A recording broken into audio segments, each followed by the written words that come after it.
How to activate a Yorkshire Bank credit card online. Hi everyone, this is Alana from Create, Login and Delete. Let's jump right into the video. First of all, open up any web browser and search for Yorkshire Bank. Then you want to click on the very first website. Once you are on the official web page of Yorkshire Bank, you simply want to click on the register option if you are new to this, or click on the login option if you already have an account.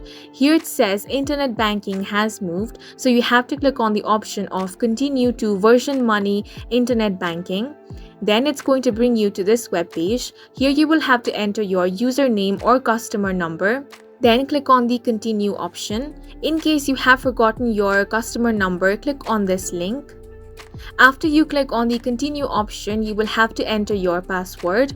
After that is done, you will be able to log into your account. Now you want to click on the option of credit cards. Then you want to select the card that you want to activate and click on the option of activate card. You will be asked to provide information about your credit card such as your card number, expiration date and CVV code.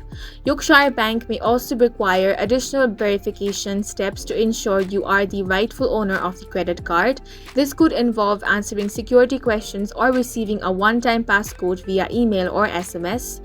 Follow any additional prompts or instructions provided by Yorkshire Bank to finalize the activation process. Once your credit card is successfully activated, you should receive a confirmation message on the website and possibly via email or SMS. And that's it for this video. If you have any questions or confusions, do leave them on the comment section, and don't forget to hit the like button and subscribe for more helpful tutorials.